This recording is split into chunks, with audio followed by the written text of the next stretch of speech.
লবণ 1.5 কেজি চিনি, ঠিক আছে। দেখো একটা অদ্ভুত খাবার বানাই আজকে তোমাদের কাছে শেয়ার করি আমি। দেখো তোমরা পুরো ভিডিওটা দেখবা, ঠিক আছে। দেন আমি 1.5 কেজি লবণ দিয়ে দিছি, 1.5 কেজি চিনি দিয়ে দিলাম। ওকে, তারপরে দিয়ে দেবো এখানে গোলমরিচ, যেটা বাংলাদেশে বলে যে গোলমরিচ, হচ্ছে না এই যে পেপিনা, এটাও দিয়ে দিব।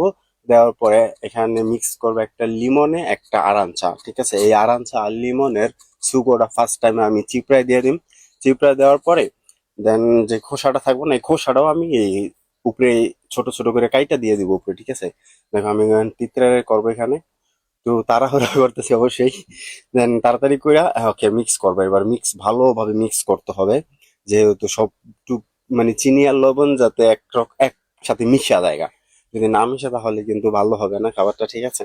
দেন ভালোভাবে মিক্স করতে হবে। মিক্স করার পর আমি দেখো একটা বাস্কেট তার ভিতরে পরে রাখবো, দেখাইতেছি।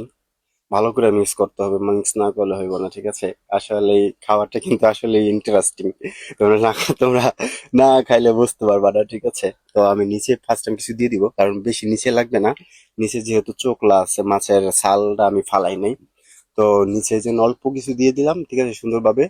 তো এখন আমি মাছগুলো আর বসাই দেবো এখানে, দেখো দোনোটা সালমনে পিস পিস করে সুন্দরভাবে বসাই দেবো। আমি আগে কাটা কুটা উঠা ফেলাইছি, কাইটা কুইটা সুন্দরভাবে নিয়ে নিছে।